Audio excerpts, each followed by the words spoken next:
Here I am, sitting in this hospital chair, holding Tito's furry paw while tears stream down my face. These aren't tears of physical pain. I've already learned to endure those. These are tears of a mother who just discovered that a stray cat has more compassion than her own son. The doctor just told me that if Tito hadn't meowed desperately in the early morning hours, alerting the neighbors, I could have died alone at home with high fever and a systemic infection. My son Arthur was at this very moment toasting champagne on a luxury cruise with his mother-in-law, posting smiling photos on social media while I fought for my life. How did we get to this point? How can a mother who gave everything for her son become so invisible in his eyes? The irony is cruel. The one who saved me wasn't the one who carries my blood, but a feline abandoned who recognized in me the same pain of abandonment that he himself had felt. As I look at Tito, with his golden eyes that seem to understand every tear of mine, I feel a mixture of gratitude and a deep pain that goes far beyond the stitches from the surgery on my back. This is the story of how I discovered that true love isn't measured in DNA, but in presence, and how a cat taught me what my own son forgot, that caring for those we love isn't optional when they need us most. 35 years ago, I was a different woman. I was 22 when I met Robert, my future husband, in a university library. I was studying education, dreaming of becoming a teacher, maybe a school principal. I had plans, ambitions, a whole life ahead of me. Robert was an engineer, 6 years older, with a smile that lit up any room. We married 2 years later, in a simple ceremony, but full of love and hope. Arthur was born when I was 26. I remember perfectly the moment I held him for the first time. His tiny fingers grabbed onto my index finger, as if he knew I would be his safe harbor forever. Robert cried with emotion, and both of us swore we would be the best parents in the world. I temporarily left college, thinking I would return when Arthur grew up a little. I never imagined that temporarily would become forever. When Arthur was only 5 years old, Robert suffered a car accident on his way to work. A head-on collision with a drunk driver. He died instantly. In a matter of seconds, my entire life crumbled. From protected wife and full-time mother, I became a young widow, alone with a child to raise and no complete professional qualification. The insurance barely covered the funeral expenses and some outstanding debts. That's when I discovered what I was made of. I would wake up at 4 in the morning to make cakes and snacks that I sold at the entrance to Arthur's school. I worked as a house cleaner in 3 different homes during the day, while he was in class. At night, after he fell asleep, I would sew clothes by order until late hours. My fingers were always hurt by the needles. My back ached from hours bent over the sewing machine, but I never complained in front of him. Arthur needed to believe we had a normal life, that I was strong enough to be both father and mother at the same time. For 15 years, I lived like this. I sacrificed every personal dream to ensure that Arthur had everything. New school uniform, complete supplies, lunch at the cafeteria like his friends, soccer lessons at the club. When he wanted a video game, I worked entire weekends doing house cleaning to get the money. When he dreamed of studying business administration at a private university, I sold the few pieces of jewelry I had left from the marriage to pay for the first tuition. I never allowed myself to cry in front of him. My tears were shed in the shower, where the sound of water disguised the sobs. I needed to be strong, unbreakable, the rock where he could lean, and that's what I did, year after year, until he graduated, got a good job, and married Juliana. Juliana, a beautiful girl, from a wealthy family, accustomed to luxuries and privileges. From the first meeting I realized she saw me as a piece of furniture, necessary but easily ignorable. She never called me by name, always Arthur's mother. At family gatherings, I was systematically excluded from conversations. When I spoke, she would change the subject or steer the conversation elsewhere. Arthur, blinded by passion, didn't notice or pretended not to notice. Juliana's mother, Margaret, was even worse. A haughty woman, with always impeccable hair and designer clothes, who made a point of reminding me at every meeting of the difference between our social conditions. "Clara, dear," she would say with a condescending little smile, "how about you make the snacks for the party yourself? You have a knack for these more simple things." I would swallow my pride and make the snacks, because it was for my son's happiness. Gradually, Arthur began to distance himself. Visits became rarer, phone calls shorter. I understood. He was building his own family. It was natural. But it hurt when he would cancel our Sunday lunch because his mother-in-law had planned an outing. It hurt when he forgot my birthday, but remembered perfectly the anniversary dates of Juliana's parents. It hurt when, at Christmas, I received a box of cheap chocolates bought last minute, while the in-laws received expensive gifts chosen with care. But I kept loving. That's what mothers do. We love unconditionally, even when love isn't reciprocated with the same intensity. I convinced myself it was just a phase, that when he had children, he would better understand the value of a mother, so I waited, patiently, keeping the house always tidy for when he wanted to come, saving his favorite foods in the refrigerator, even if he didn't show up for weeks. The years went by, and I aged working. My body, which had endured decades of hard work, began to show signs of fatigue. First it was the back pain. Then the discovery that I had 2 herniated discs that would need surgery. The doctor was clear, it was a serious procedure, which would require absolute rest and constant care for at least 2 weeks. When I told Arthur, he seemed concerned. "Mom, don't worry about anything, I'll take care of everything. You won't be alone for even a second." Those were his exact words, and I felt relieved. Finally, my son would be by my side when I needed him most. Finally, it would be my turn to receive care. The surgery was performed on a Tuesday, 3 hours in the operating room, my body being cut and stitched so that I could return to having a life without pain. Arthur was in the waiting room when I woke up, held my hand and said everything would be fine. During the 2 days of hospitalization, he visited me religiously, brought flowers, talked to me about recovery. On the eve of discharge, he arrived visibly agitated. Juliana was by his side, with an impatient expression. "Mom," he said, avoiding my gaze, "something came up. Juliana's mother invited us on a cruise, 5 days in the Caribbean. Everything is already paid for, there are limited spots, it's a unique opportunity." I felt the world collapse, but still had hope that he would choose to stay. Of course I said no, I thought he would continue. But the next words were like a stab. "But we talked and decided that you'll be fine. I already spoke with Mrs. Conception, your neighbor, she can check on you if you need anything." Juliana didn't even pretend to be embarrassed. She was checking her nails, while Arthur spoke, as if the situation didn't interest her in the least. Margaret didn't even come to the hospital. She was busy organizing the trip. 5 days. 5 days after delicate surgery, alone, counting on the goodwill of a neighbor I barely knew. I tried to argue, but Arthur had already decided. "Mom, you're exaggerating. Remember how you raised me alone. You'll overcome this too. It's just 5 days." He spoke as if being strong was a choice, not a necessity, as if I had ever had the option to be fragile in my life. The next day, I returned home. My small apartment, which had always seemed cozy to me, now seemed like a prison. Every movement was torture. Getting out of bed required military planning. First turn to the side, then use my arms to propel myself, always being careful not to strain my back. Going to the bathroom became an epic expedition. Mrs. Conception showed up on the first day, brought soup and asked if I was okay. She was a kind lady, but had her own problems. She had been caring for her bedridden husband for 2 years. She couldn't stay long, and I understood perfectly. It wasn't her responsibility to take care of me. On the first night, I tried to go to the bathroom alone. It was dark, I was dizzy from the medications, and I slipped on the rug at the bathroom entrance. The pain was unbearable, not just physical. There, fallen on the cold floor, crying alone in the early morning, I understood what true abandonment was. Not the abandonment of strangers, that's expected, but the abandonment of someone you raised, someone you loved unconditionally, someone you sacrificed your entire life for. It was on the second morning that Tito appeared. I was sitting in the kitchen chair, trying to drink a glass of water, when I heard a soft meow coming from the service area. Through the window, I saw a gray cat with white spots, thin but not skeletal, watching me with curiosity. His eyes were a deep golden, almost human in the intensity of their gaze. I don't know why, but I opened a can of tuna, one of the few easy foods I had managed to prepare, and put it on a small plate on the window. Tito, I hadn't named him yet, but already felt that would be his name, came down cautiously, smelled the food and ate delicately. Then he simply stayed there, watching me.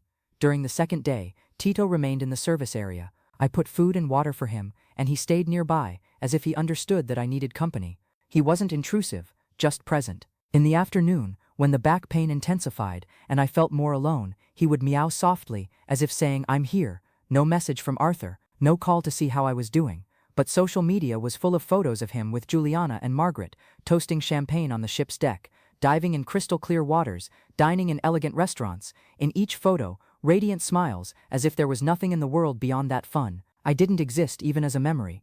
On the third night, I woke up with a strange sensation. My body was on fire, sweating cold at the same time. The temperature had skyrocketed, and I knew something was very wrong. I tried to get up to get the thermometer, but my legs wouldn't support me. I fell again, this time without strength even to cry. That's when Tito saved my life. He began to meow desperately, a sound he had never made before, loud, insistent, almost human in its urgency. He jumped from the service area window, ran through the apartment, returned to the area, meowed even louder.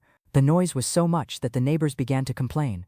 Mrs. Conception knocked on the door, worried about the commotion. when she found me fallen, with high fever and delirious, she immediately called an ambulance. The paramedics said I had a systemic infection, probably caused by surgery complications. A few more hours, and it could have been too late. Throughout the trip to the hospital, I held the paramedic's hand and repeated, "The cat saved me. The cat saved me." She must have thought I was delirious, but it was the purest truth.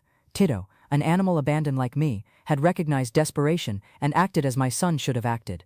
If you're identifying with this story, if you've been through similar situations, or know someone who has lived something like this, leave a like and subscribe to our channel. We share here real stories of overcoming, of women who found strength where they least expected it. Because sometimes, life's most important lessons come from the most unexpected places. At the hospital, I stayed for another 5 days. 5 days that Arthur spent enjoying his paradisiacal vacation. Not a call, not a message. The nurses asked about family members, and I said I had no one. It was easier than explaining why my only son was absent at the moment I almost died. Tito didn't abandon me even then. Mrs. Conception told me he stayed under my apartment window, meowing softly, as if he knew I wasn't there. Other neighbors began to give him food, touched by the animal's loyalty.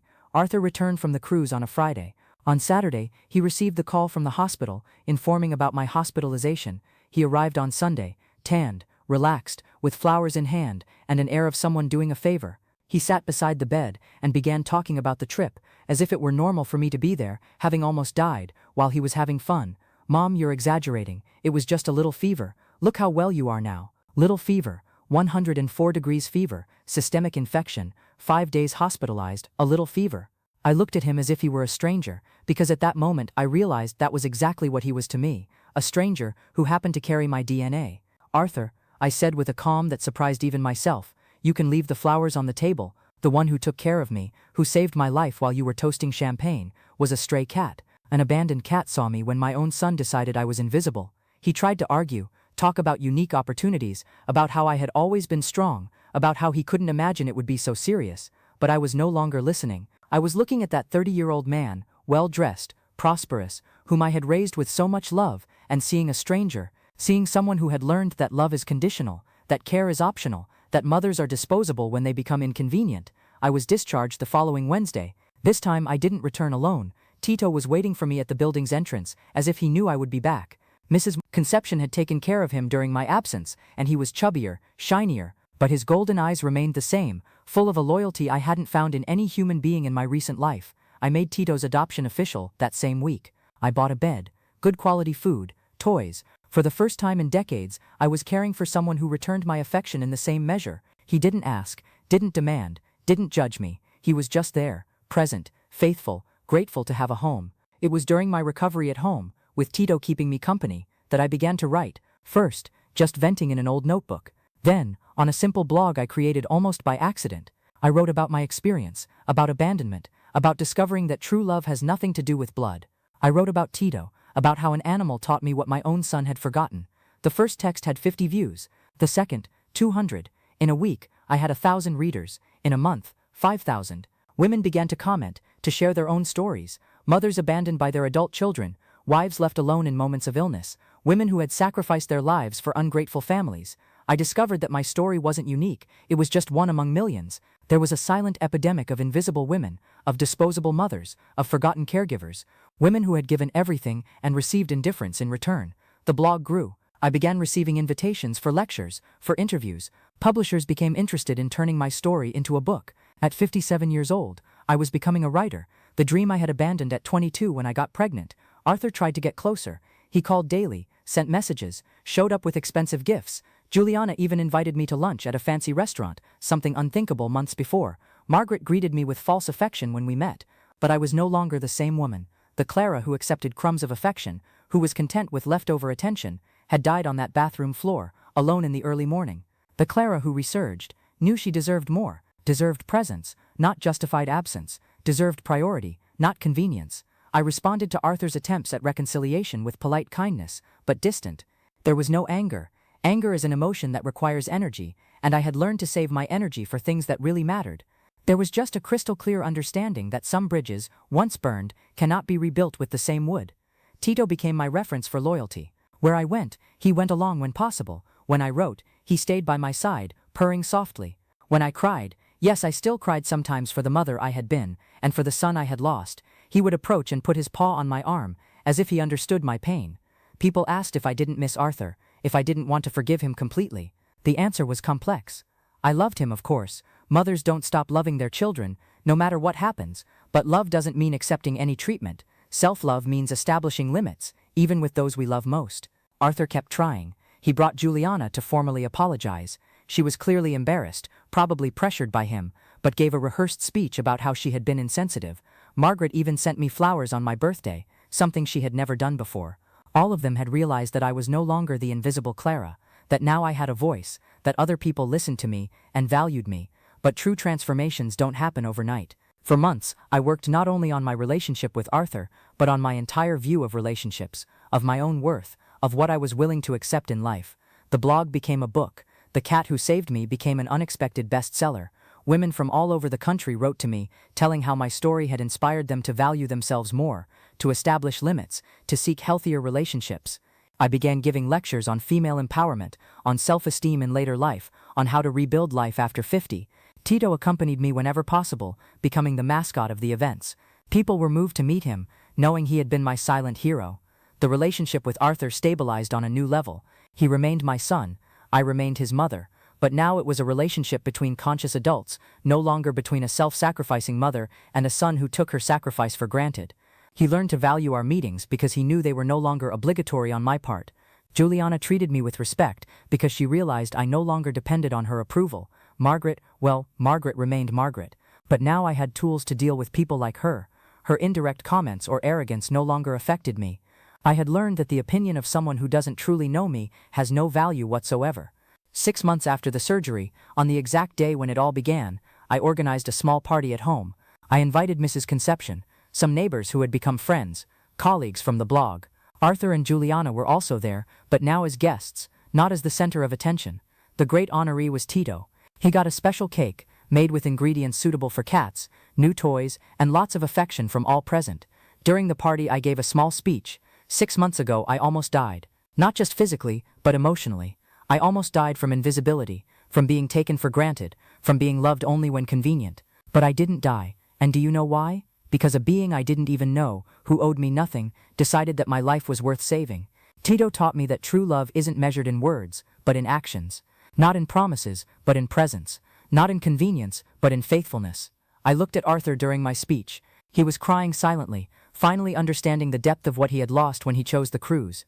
But I also smiled at him, because now our relationship was being built on more solid foundations, mutual respect instead of guilt and obligation. Today, 2 years later, I am a completely different woman. I have a thriving career as a writer and speaker. I have true friends, people who value me and seek me out. I have Tito, my faithful companion, who continues to teach me daily about unconditional loyalty. And I have a new understanding of what it means to be a mother. Being a mother doesn't mean nullifying yourself, doesn't mean accepting any treatment, doesn't mean being invisible. Being a mother means loving, but it also means teaching by example that all people, including mothers, deserve respect, consideration, and presence. Arthur and I rebuilt our relationship slowly, carefully. Now he visits me regularly, not out of obligation, but because he wants to be with me. Juliana and I aren't intimate friends, but we have mutual respect. Margaret, well, some people never change, but that doesn't affect me anymore. The biggest lesson I learned wasn't about filial ingratitude or about animals being better than humans. The biggest lesson was about my own worth. For decades I had based my self-esteem on the ability to be useful to others, to be necessary, to sacrifice myself. When that was no longer enough to guarantee love and consideration, I felt lost. But Tito showed me a different kind of relationship. A relationship based on mutual companionship, on reciprocal care, on simple but constant presence. He didn't love me because I was useful to him. He loved me because I existed. And by loving me like that, he taught me that I also deserve to be loved just for existing. This is my story. A story of near death and rebirth, of abandonment and finding, of invisibility and discovering my own voice. A story of how a stray cat saved not just my life but my soul. All of us have a moment of choice in life. Continue accepting crumbs or demand the complete banquet. My moment was on that cold bathroom floor, alone, abandoned, but still alive. I chose to get up not just physically but emotionally. I chose to become visible, first to myself, then to the world. And you? When will your moment of choice be? Because believe me, that moment always comes. And when it arrives, I hope you remember my story, Tito's strength, and choose to get up, choose to be seen, choose to be valued. You deserve it.